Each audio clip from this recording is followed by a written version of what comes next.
Today we have a 2019 Ford F-150 that's exhibiting some of the telltale signs of lifter tick. Now, what that means for us here is that we need to figure out where this is coming from. So first off, we use the stethoscope, and we're able to listen to both sides, and we're track it down to the driver's side, left bank. It sounds like it's coming from the center two cylinders, one of the either the intake or the exhaust lifters, but for now what we're gonna have to do is take it apart, take the valve cover off, and inspect. And so if we're looking over here at the engine, first thing we're gonna do on this is we're gonna pull off the intake boot. I'll pull it off of both sides, get it out of the way. And then after we've done that, we're going to move forward here and we're going to pull the coils and the valve cover.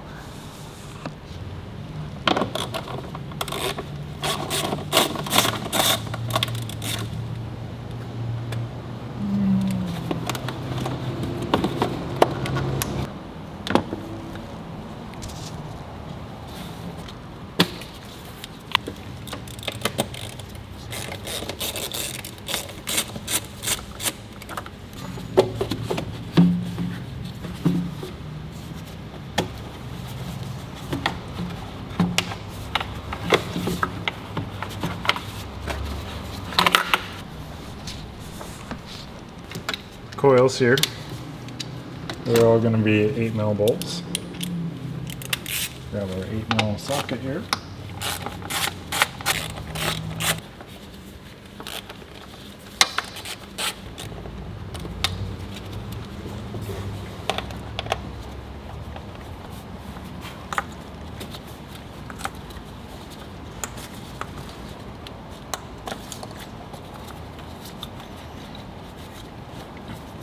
I will say that normally the lock tabs that plug into these guys are locked. That's this little white tab here, but I unlocked them all while I was diagnosing this, so just save that little piece of time right now. Pretty certain that when we were looking at this rig, it sounded like it had a failed rocker. Sounds a lot like a Triton, to be honest with you. And yeah, it is a modular engine, but technically it's not a Triton.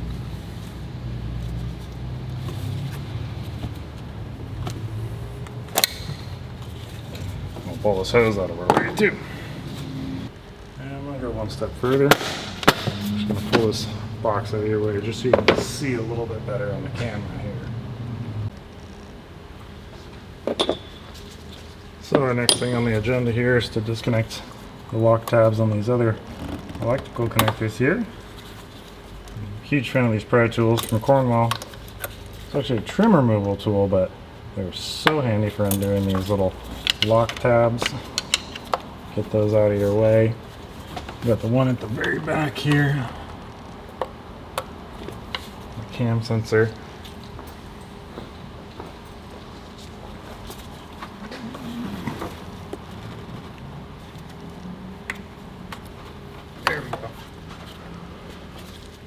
Now that we've got that order of business kind of sorted out here, the next thing we're going to do is all these little wire harness standoffs.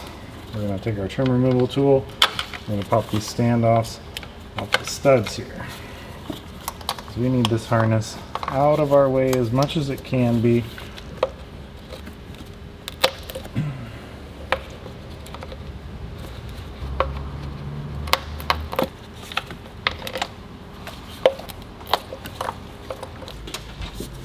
Grab the exhaust cam sensor, get that undone.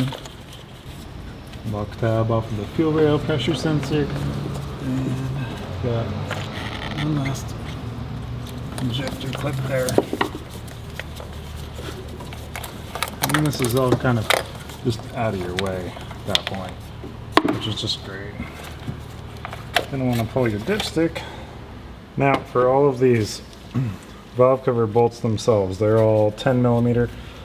They either have a stud or they don't have a stud. If they have a stud, you're probably going to need a a deep socket. Here we have a deep socket, and we have that deep socket on a universal joint. That way we can use an electric impact to make the disassembly go a little faster. So I'm going to go ahead and take those bolts out first.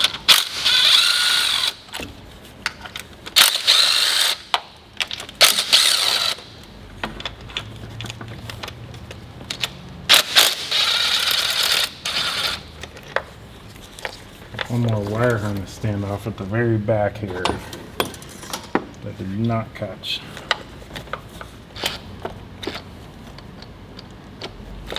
See these got a little bit of angle, a bit more angle than I care for with that big old extension, so I'll take that extension out of here, gain a little more room.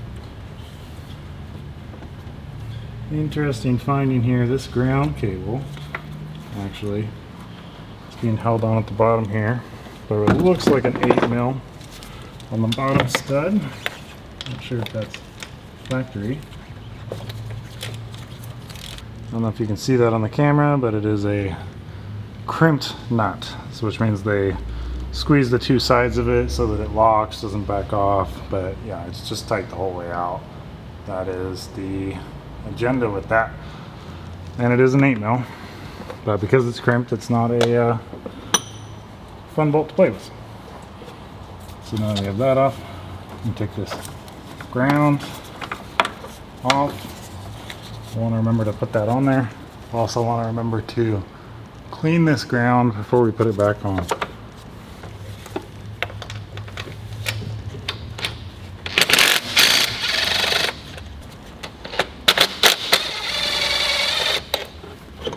And now that we have the studded bolts out, go ahead and grab our normal swivel socket, again 10mm. We can do the bottoms. None of the bottoms are studs, so this is plenty long enough on its own.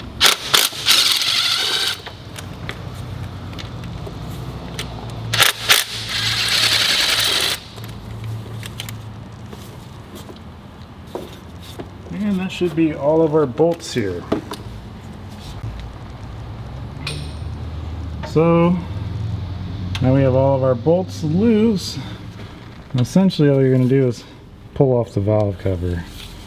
But in order to do that, we're going to need to get some type of a pry tool behind this and just take the pressure off of the gasket seal. So we've got our pry tool of choice here. Wedge that in. Here, there's a nice little ear.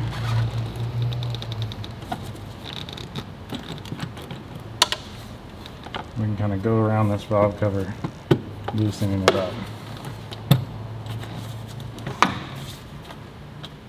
And be careful when you're prying around things like fuel lines. Don't be afraid to grab another tool. So we have a smaller tool here so we can fit in down underneath. We can kind of work it off of here.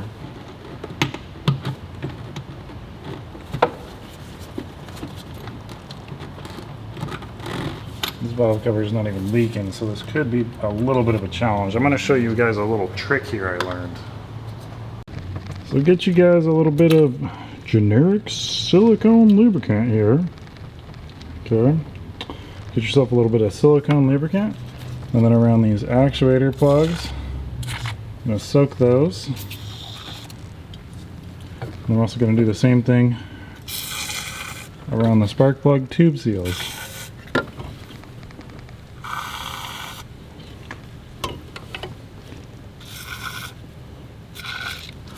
And the reason we want to use silicone is it's inert, it does not react with anything, so if we spill anything in the spark plug tube hole or otherwise, it's not going to hurt a darn thing. Now we can take our favorite little trim tool here and we can just start to move these gaskets, and as soon as we move them, it's going to let the silicone slide in around them, which just means they're just going to slide a lot easier. Now when we pull up here, these gaskets kind of come all the way out before they do a darn thing.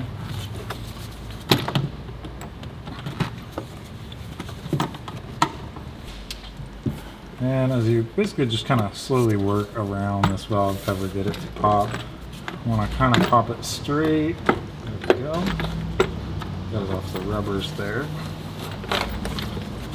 Got off of all of the spark plug tube grommets. Then the next thing you want to do here is just keep sure your wire harness is good and free. You want to pull this pretty far away from the cylinder head because there is a little bit of this dipstick tube right here that sticks out. So you don't want that dipstick tube to catch and break. I've seen that happen to a couple other technicians and it's not a fun time. So yeah, just kind of guide this around, get it out. Now, you'll see what I mean here in a moment when I get this dipstick tube the rest of the way out. There we go. Got the rest of the dipstick tube to pop out of the hole there. So I'm going to pull this out and let you see what I'm talking about with this dipstick tube, because it is kind of insane.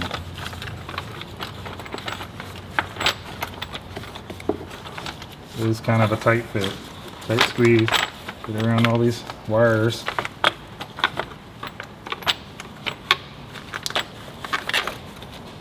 In this case, I've actually got part of the gasket holding me up here too.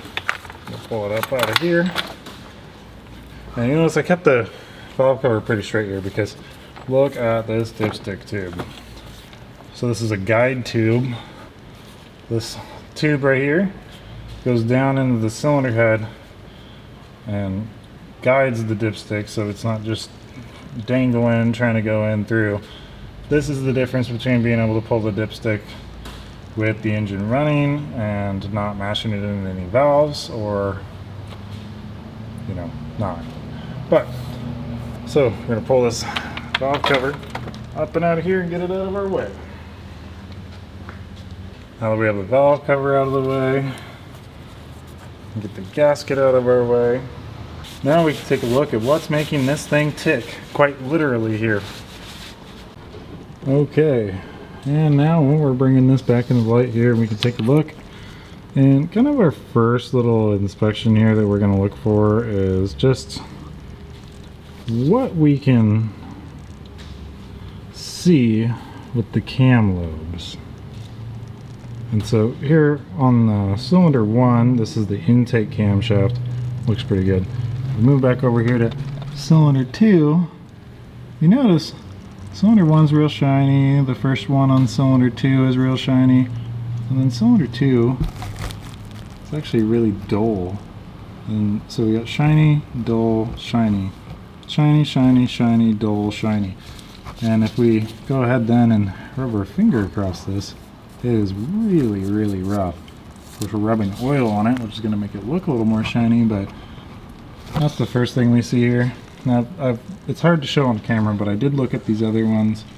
None of the other ones appear to have any blatant issue, but the second rocker on cylinder 2 intake camshaft is just completely shredded, which tells me the cam follower there, the rocker if you will, that thing is probably completely gone. The hydraulic tappet might be shot, causing that. I don't know without pulling it apart, so let's move on to that. So now that I have both my hands free, one other thing we can do is we can put our finger on the rockers, the cam followers. We can, I don't know if we can hear, that's a normal click.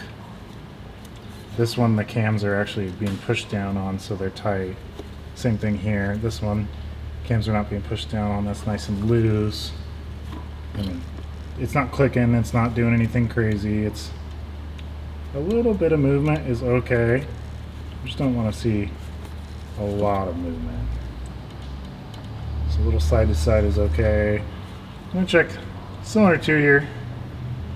So cylinder 2 is actually, the camshaft should be engaged with the cam follower right now. And then the second lobe here. So we got the first lobe, and I'm going to show you the second lobe. I can move this rocker about 1/8 of an inch, 1/4 of an inch. So the bearing in that rocker, or the lifter call it a lifter, but the hydraulic valve adjuster. Either the bearing or the hydraulic valve adjuster is completely shot. Like I said, I can move this follower almost 1/4 of an inch. So this is just another one of those examples, guys, where it's not always the timing chain. I don't know who's to hear that, but Ford told this customer that this thing needs timing chain and phasers for this noise.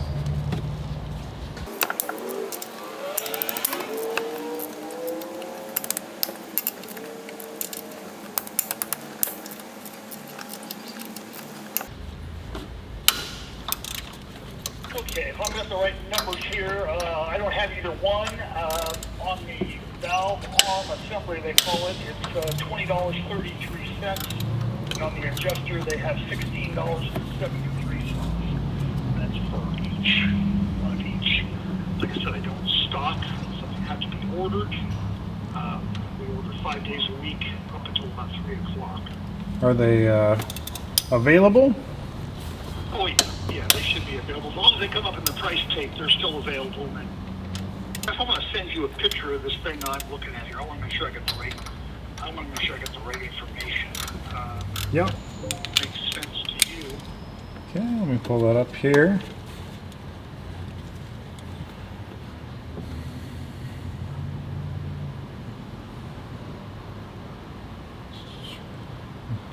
Okay, so we're looking at 6564 and 6500, correct?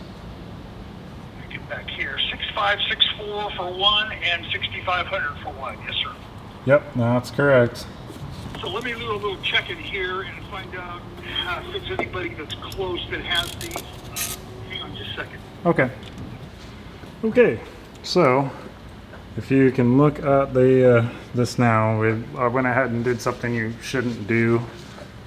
I'm only saying that you shouldn't do it because that's what the book tells you to do, or not to do, rather. But went ahead and pulled the cam cap on our affected area, as well as I loosened all of the cam caps on the intake camshaft. And then, in addition, on these modular 5.0s, you want to loosen the bolt on the bridge between the two cams, because this bridge is one solid piece. So if you want this to flex at all, you do need to loosen that a little bit as well. So loosen all those up, and we're actually able to get just enough room to sneak this rocker out of here. And I'm going to show you this rocker now. So I've slipped the rocker out, and so the way we're going to sneak this rocker out is it sits, hold the follower with a magnet too. So we got the rocker and we got the follower, and these two things sit together like this, camshaft on top. Okay, now if you want to sneak one of these out with the camshaft still in the vehicle with all the bolts loose, what you want to do is you want to loosen the bolts. Ideally you want to have one of the rear lobes of the camshaft. You want to take one of those rear lobes and make sure it's open, like the valve is open. That way it's going to kind of push that cam up. So your cam's like a long stick here. If you got spring pressure at the back, it's going to kind of wedge it up. You don't want to do one of the front ones, just one of the back, because the front ones are going to cause extra pressure up on the cam bridge and the timing chain and all that. But one of the back two, say, you know, if we're going numbers, say 1, 2, 3, 3 or 4, if we're dealing with number 2, we can get a little bit more clearance. So with that raised up, we have a little bit more room here to work with. And now we can take our rocker, and what I'm going to do is this portion here that I'm moving with my fingers, the part that doesn't sit on this cam follower, this portion goes on the valve. And now we should have just barely enough room that we can slot that off of the valve and get it down. If we get it down out of the camshaft area, right, so we move it down and out, now we can work on just tipping it off of that. Just tip it up off of that. The problem is, when these things are together, they want to stay together. In fact, they want to stay together because there's actually a clip. So those things clip together. So if you're trying to get this off, it's not coming off. That's why it's not coming off. It's because they are actually clipped together. So you have to kind of roll this thing, give it a little pressure, and roll it off. It's kind of a magic angle. Or alternatively, while you're holding onto this, you can come down from the other side. Come down from the other side onto this little adjuster, and you can put a screwdriver or something to push this out of the clip. We don't need that anyways. So yeah, pull it out, twist it, pop it off that, and then we can pull this out. And now we can look at the magic that this is. So this pin is what centers in with this roller. And as you can see, the roller itself is below center of the pin. So that means here that the pin looks like it's sheared. The pin looks like it's sheared or something else. I'm not sure. I can't move this at all. It kind of rotates. I think maybe the bearing itself may have collapsed because I can kind of move the roller, but it won't press back into place. It won't spin. But the camshaft rides up here. There's nothing for it to ride on anymore. It wears a groove. You can see that groove there. It wears into this rocker. That's the sound of it smacking. It's just sitting here smacking this because there's so much gap. And it's not, it may actually be opening the valve enough because there was not a misfire, and typically this would cause a misfire. So we can get this to recognize focus again here. So, anyways, that's our fault. We're gonna have to call Ford and get this part. Basically in 2 days or tomorrow if I want to make an hour drive. The rocker and the lifter together is about 50 bucks. So for the cost of one valve cover gasket and 50 bucks in hard metal parts, we can run this, get it back together up and running. The cam lobe down here that was affected is a little rough, rougher than I'd like to see. And it's got some of that wear from this action that was happening on it. We got to remember these camshafts are hard faced, they're case hardened. In the case of these modulars, I believe they're actually hot pressed into their position. So you do want to make sure, kind of visually, that they haven't. So both cams kind of form a V. You want to make sure that those V's line up and that they're not like that. If they're like that and not like that, that's a problem.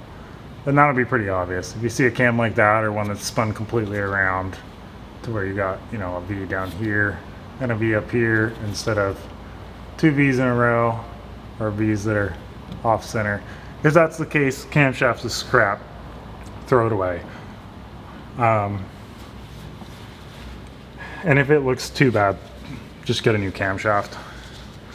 There's no way to change this camshaft without pulling timing.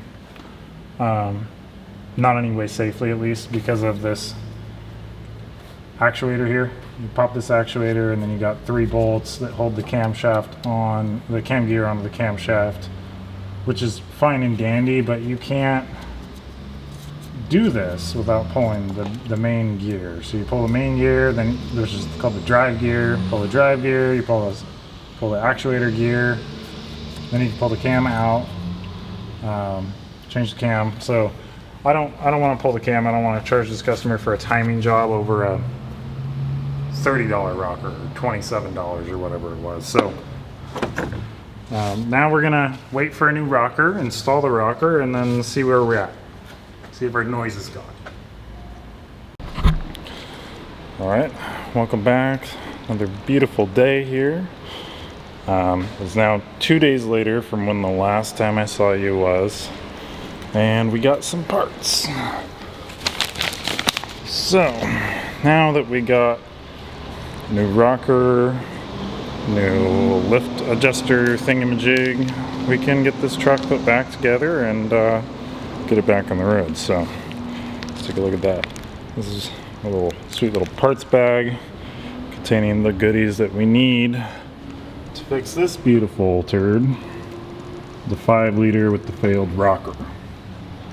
So let's get it put together. So we've got our new lifter fully submerged in oil here. And get our new rocker. Here's our part number. And this is a good point to stop and show you the difference between a good rocker and a bad rocker. So let me put these side by side here and orient them the same. And I'll let you take a look at that. So as you can see, our new shiny rocker, the bearing here is nice and centered in the pin, and our old one, it is not. So I'll flip these over to where the cam strikes, and in that image you can see that the old one is recessed and the new one is not, and vice versa if we flip it around here. So we'll take our new one and we're just gonna drop that in our oil. While you want to take this new lifter here while you're under the oil, and you just want to compress that guy a couple times. And you can do this by hand if you've got strong thumbs, but if you don't have strong thumbs, what you can do is you can take a C-clamp and also put it in the submerged oil and use that to compress it. Only reason why we're doing that is just to get the oil out of it. I mean, get the air out of it and replace it with oil. After you've done that, this guy's fully compressed and there's no air in it. That's just gonna make the initial cold start go a little bit smoother. So from this point here now, we can proceed to get this back in the motor. So first thing I'm gonna do here, I'm gonna find a magnet. I'm gonna grab a nice little magnet here. I'm gonna attach that to the top. This is gonna allow me to put this in virtually hands-free. So, get some of this oil off of my hand here. Makes it a little easier to hold on to stuff. I will say, normally I don't do this over a car. Normally I'm gonna do this over a workbench, but this makes it a little easier here to show you guys what's going on. So let me reposition the camera here to where you guys can see what's going on a little bit better. So, we got our new rocker. We're gonna go back to our hole we pulled this out of. We're gonna go down and, I mean, not rocker, but lifter, adjuster, whatever you want to call it. It's a lash adjuster, but. And we're gonna use our magnet to guide that in the hole. I'm gonna put my finger underneath the camshaft here, make sure it goes into the hole. And yeah, now we're in there and we're fully set. So, unfortunately, I don't really have a good way to show that exactly on camera. Okay, so we're repositioned where we have a lot better viewing angle going on here. I'm gonna go grab our rocker here. It's been submerged in oil. I'll pull that guy out and get ready here to install. So this is where things are going to get a little complicated, a little fast. So we zoom back in here to our targeted location. Get focus back up again. Here we go. So for me, I can't see what you're seeing, so I'm going to try not to obstruct the camera too much here. I'm going to take our rocker here. Basically what I'm going to do is put this down, but point the rear clip up underneath this cam here. Okay. So I made my first critical mistake there. That while I was trying to put this guy in, I got it clipped too early and I got a little out of hand. So when that happens, what ends up happening is this clip gets a little too loose. We're bending and prying, trying to get this into the right position. This clip got a little too loose, so take the clip off, put it back on, make sure it's good and tight. Okay.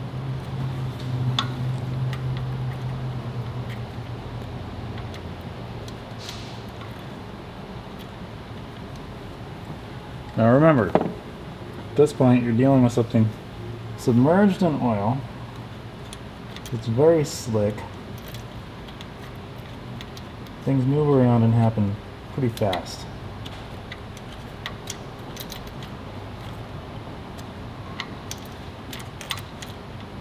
Okay, I've got the rocker darn near.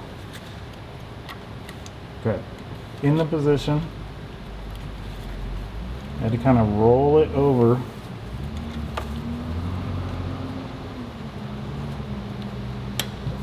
There we go.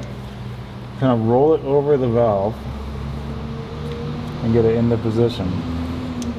And then once we're in the position over the valve, we still need to go through and make sure you clip that latch over the lifter adjuster, latch adjuster. Zoom this back out. I'm going to show you on our old rocker here what I'm talking about. So here are the parts that we're discussing again. Shown you this before, but now we are here again with the rocker and the part. So this, the rocker, the latch adjuster latching together like so. Now when you have this installed, let's pretend for a minute that this is the valve. This part right here, let's pretend that it's the valve. So what we're dealing with right now is that when we're trying to put this in, if you put this side in on first, you'll never get this to line up over the valve and notch in. There's just not enough room. So what we need to do is when we're putting this in, we need to kind of go in at an upward angle like so and get that first leg over the valve and then rotate so we're flat on flat. And if everything lines up right, we should be over the valve, and then we can, at that point, latch that. If you try to do this first, from what I just experienced, it's not gonna work. Anyways, this job looks 12 hours to replace this part or to replace this part. So if you want to make a killing or save yourself a killing, you want to do this for just one part. That's how we're going to do it. This way I don't have to charge the customer 12 hours. He'd be happy even just to split the bill, but I'm going to charge him straight time on this, what it actually took me. And a lot of that's filming too, right? So if I charge him 3 or 4 hours, he's going to be over the moon. Okay, now that we have that back installed, we can use some of our fresh motor oil here and re-lubricate the cam cap we pulled. Now, the only reason I pulled the cam cap on this is just to have a little bit more room to see. And I'm going to point out something real quick on these cam caps. So these cam caps have a large dowel and a small dowel.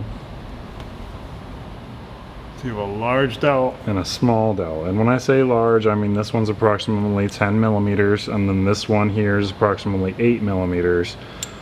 I've seen these put on backwards, and it kills these motors.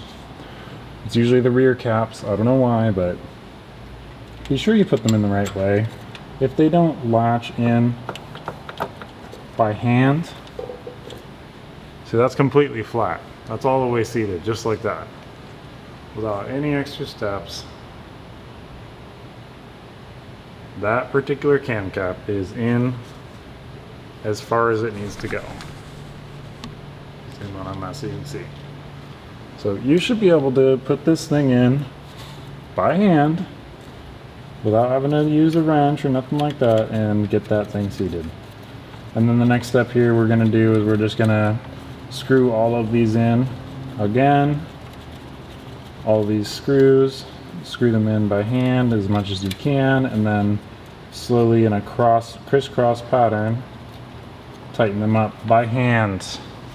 By hand, by hand, by hand, by hand. I can't even say that enough times. It's so important. If you manage to screw around and mess up these bolts.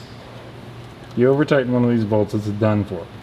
I'll pull up the torque spec here in a minute, but I'm pretty sure the torque spec on these things is around 10 or 12 Newton meters, which is very low. We're talking a couple foot-pounds. I want to say 12 Newton meters, or let's see, what, 10 Newton meters is about 120 inch-pounds or something like that. I have to double check that. I could be way off, but do not over torque them. Run them in by hand. If it feels weird, start over. If you start tightening this bolt and it gets really tight, or that you do this bolt and then you go to tighten this one and you can barely move it, then one of these is not, the cap is not straight. These start going at an angle and then they catch. So you need to do it a little bit at a time if you run into that problem. Typically I've found tighten in a crisscross pattern to where we're tighten, tighten, tighten, tighten, tighten, tighten, and then we're set. Or ideally you want to go crisscross, so you tighten, tighten, tighten, tighten, tighten, tighten, move down the line like that. And especially when you go to torque, that's how you want to torque these things.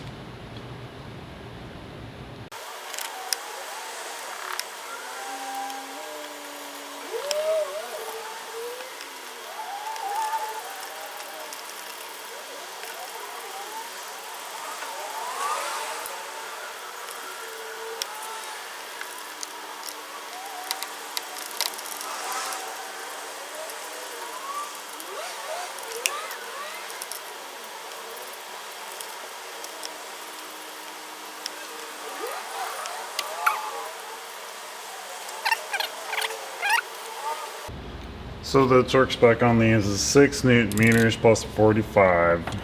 Tell you what I'm not gonna do. Let's go get a torque wrench and put a stretch on these used bolts. So go ahead and snug these up by hand.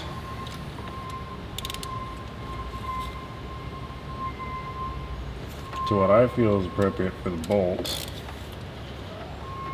If I was going to reuse old bolts and instruct you how to reuse old bolts with a torque wrench, I would say torque these bad boys to 12 Newton meters and not a penny more. But whenever we're reusing bolts like this, it's kind of nice to feel what's happening. Of course, you could try that 6 Newton meters on a 45, but what if it breaks?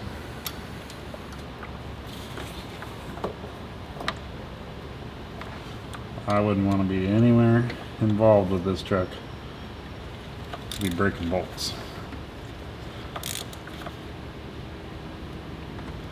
A steel bolt going in an aluminum head.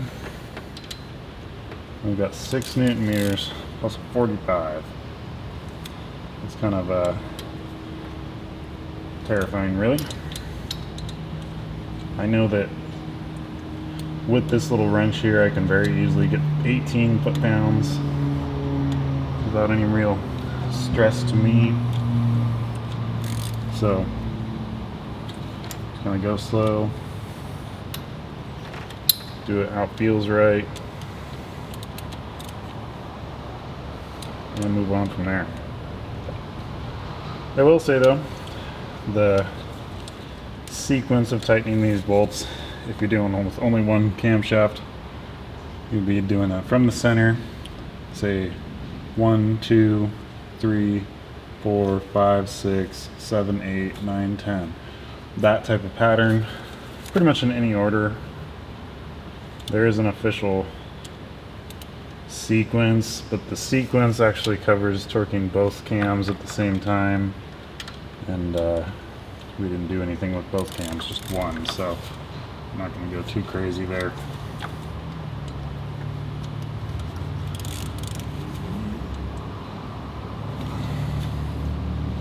Essentially what I'm doing is I go over it twice and make sure that the none of the bolts got a little extra slack or nothing to get it squared away.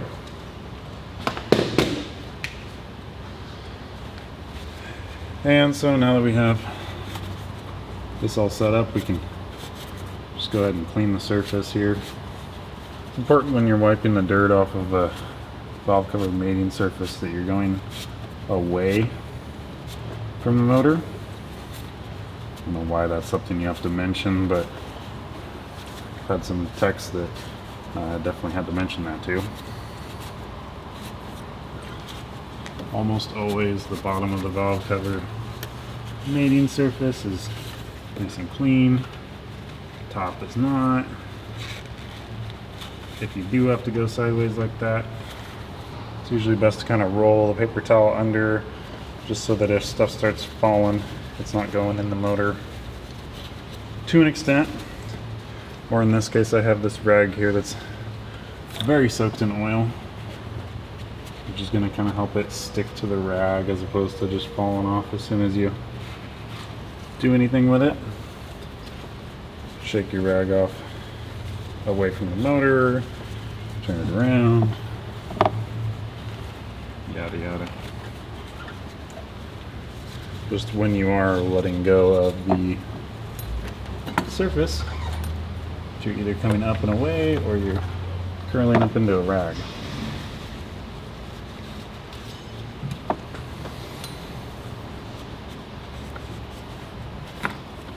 There we go. Got the dirt off. So now we need to get the RTV off of the timing cover mating surfaces. Get some fresh RTV on there. Keep going. So, yeah, part of this silicone is not silicone. That little centerpiece there is actually part of the timing cover gasket. So you can cut that off, but you don't want to be shooting yourself in the foot. That does help with the sealing and so forth of the little timing cover area right there in the valve cover. Like I said, that's part of the gasket, kind of a dumb design, but it's intentional. I like to leave it be. Once you have that clean, so you have all that carbon build up here, so I like to take one of these carbide scrapers. This one's from Snap-on, but you can kind of run that across and see it just cuts that carbon right off. Cut the aluminum real easy too, so you gotta be a little careful. But any spots you see that look like, hey, that's not the best surface for that gasket, just clean it up. If you don't have a carbide tool, that's fine. You can use Scotch-Brite or even emery cloth in a pinch,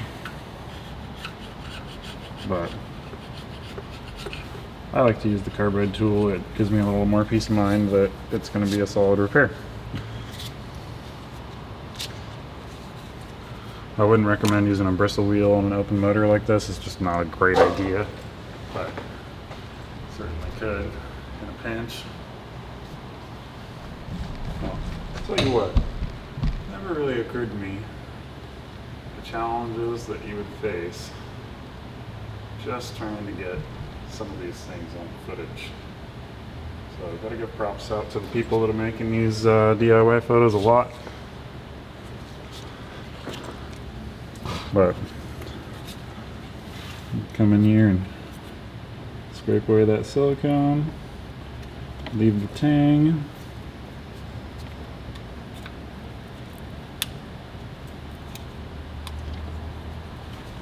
You got little pieces like that that just won't fall in, just pull those off.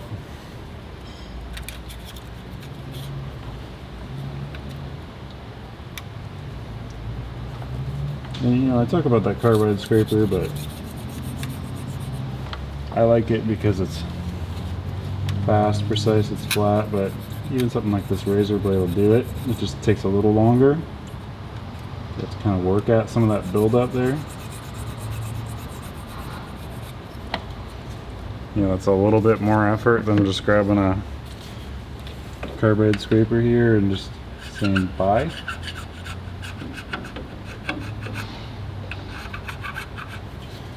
So to each their own.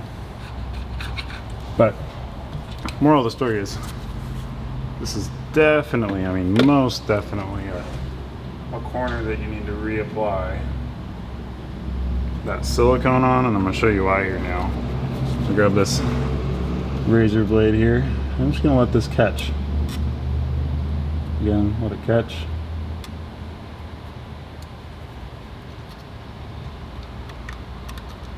Now, I'm not going to grab a depth micrometer and measure that lip, but it's a good 32nd of an inch, if not a half mil. On the top, I don't think it's quite as bad, but let's just say the inconsistencies are decently sized enough on these 5.0s that you, and even the 5.4 modular motors, that I would highly recommend putting new silicone on those corners. So in this case, I'm going to use the 1 minute right stuff. I just pulled out my old piece, so I've got some fresh goop in a tube here. And really all we need to do here is just get this line silicone. That's it. Okay, some people tell you things, but that's it. We just need one line. Doesn't need to be thick. This is honestly thicker than I would prefer. And if you get a little thicker than you want, you can actually use your caulking tube to kind of maneuver that around. But the problem with thicker than you want is if it's too thick, it can cause problems as far as stuff squirting out inside the motor. Okay, so this next part is everyone's least favorite part here. I'm going to show you real quick if you want to make this just that much easier, which in this case I'm going to do. It's going to make my making this video a little bit easier. I'm going to take these air lines off of this reservoir and off of this pump, not pump, but solenoid. Come on out there. There we go. Get that loose. Disconnect the booster line. Maybe.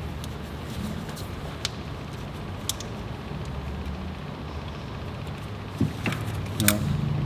Booster line doesn't want to come, so we'll pull the whole booster connection. Pop that.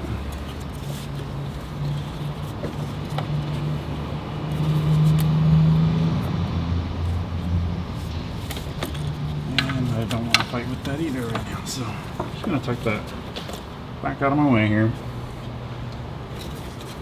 We've got this valve cover harness that, again, is really just an in-the-way item. But with that out of the way here, we all of a sudden have a lot more room for activities.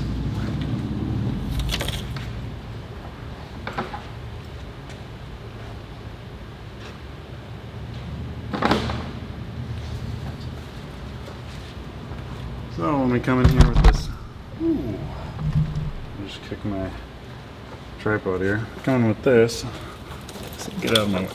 Get out of my way.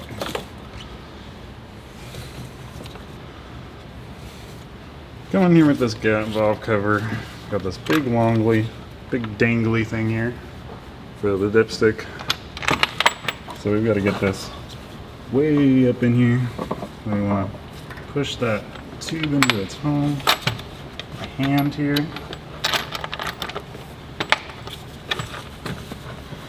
You can kind of set it down. Pull your harness up over the back to an extent. Get the corner out of your way. Get these all set up over the spark plug holes, cam solenoids. Push everything down into place. And I would just go ahead and say, if you're to this point, the next thing you really want to do Just grab your dipstick.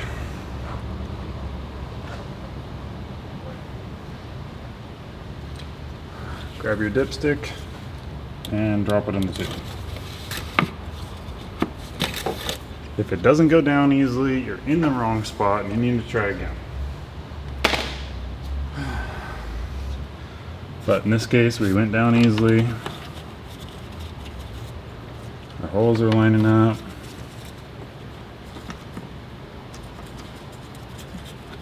And you're pretty much ready to fuzz this thing back together, just like you took it apart. So,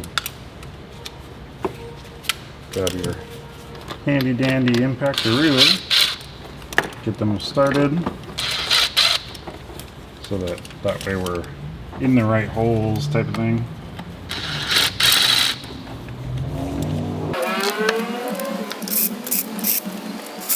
If you notice, I'm not putting these in far enough to actually start starting anything. I like to make sure that everything that we're screwing with right here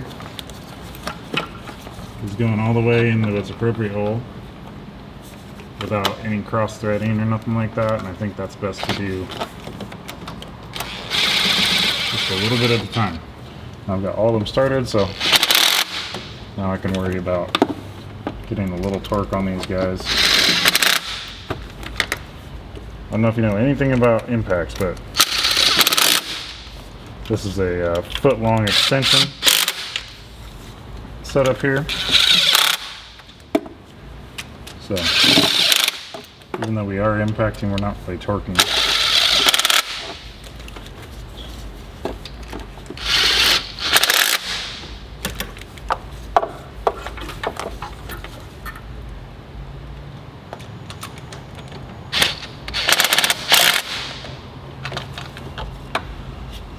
Might be thinking, oh man, you just over torqued every one of those bolts, but I'll have you know, we're not even close to over torquing those bolts because we just did this with an impact and a foot-long extension and a swivel. That combination of things means that we were probably realistically, I just put like 5 Newton meters on this thing, maybe 6. No, that's closer to 10. I'll be alright. Look at that. Okay, so impacting that down, you're definitely getting pretty close to your torque. Obviously dependent on a few things, but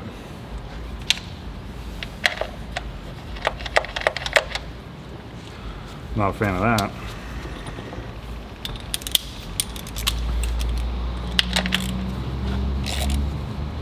See, some of those where we've got a little bit harsher angle certainly got less torque.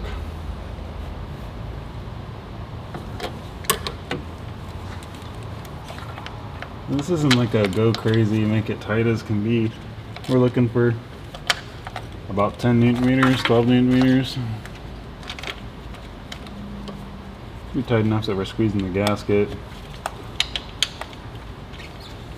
Loose enough that we're not potentially causing any damage. Okay, so we've got all these bad boys, these coils here, need to go back in their homes.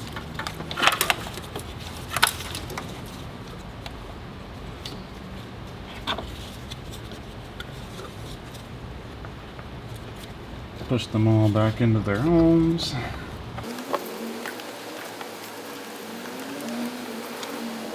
Now that those are kind of where they're supposed to be here,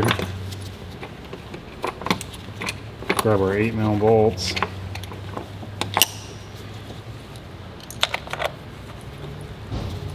And just make sure all these holes line up.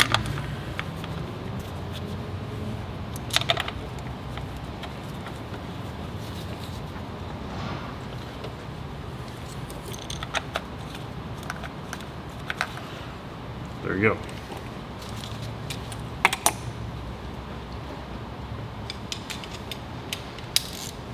There is a certain order of operation to things on this, but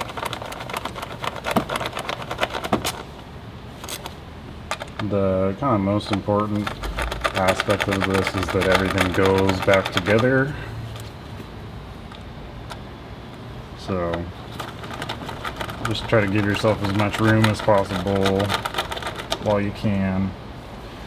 So the valve covers on this, just pulling the valve cover. Don't think you're doing this on your lunch break, but it is pretty easy. Here we go. It's a good example of a fudgy one. Get that started in a few threads here.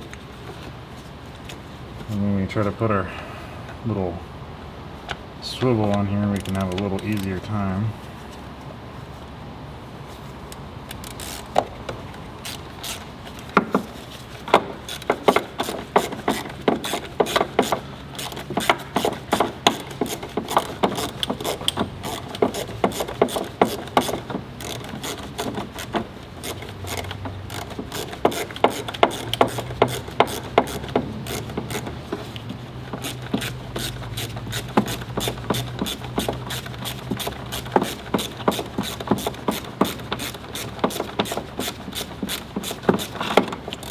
Go. Get where we're torquing. Cool. Pull that off there. Go to the next one. Tighten it up. Try not to slip off your bolt. But these are also not crazy bolts. They don't need to be tight.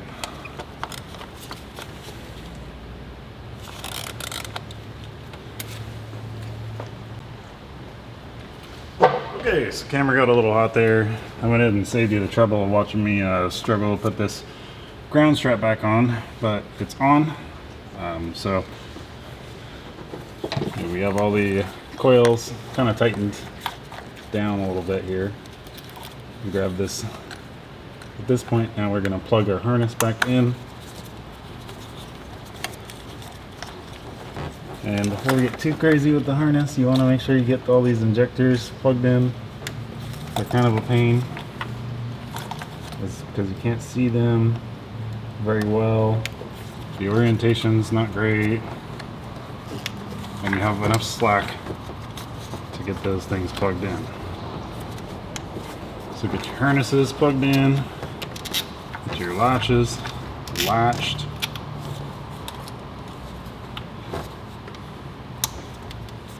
If you got lock latches on connectors, get those locked again. I wouldn't worry too much about where everything goes because the wires kind of only want to go one way. It's kind of hard to screw it up. I'm not saying it can't be done. I've seen some things.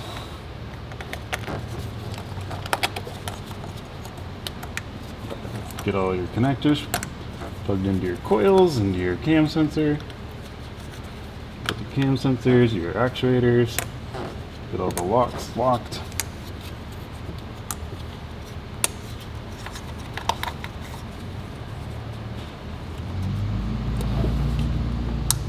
Locks locked, yada yada. Grab that. This is a good time to reinsert the dipstick.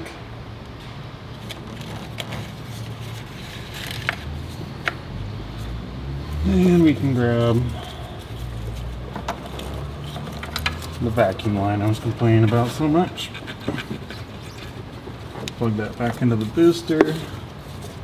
Put our topper out, plug it into the vacuum reservoir.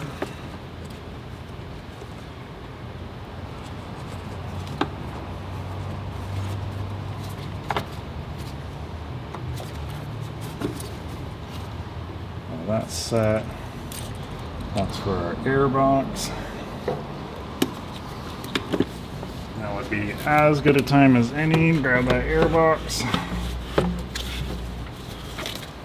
and snake it back in here under that coolant line.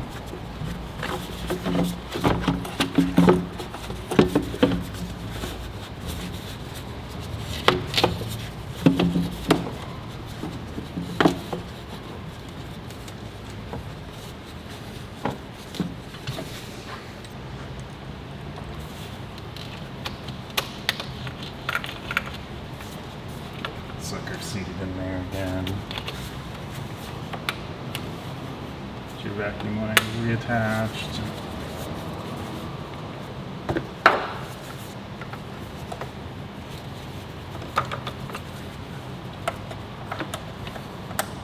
Might be thinking, oh man, aren't you going to tell us the orientation of these hoses and all that? Well, I'm not going to, because they only really go on one way. So if you get it on the other way, good for you. Hope it works, but only goes on one way.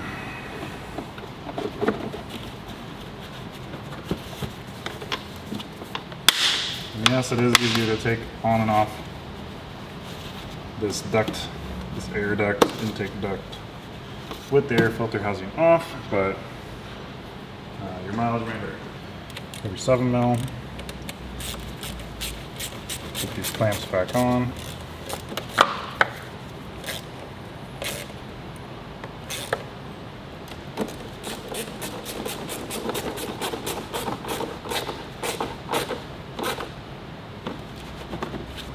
Make sure it's not going anywhere, everything's tight. Look around, make sure you didn't forget anything crazy, you don't have any leftover parts, and then you're at this point pretty much ready to start.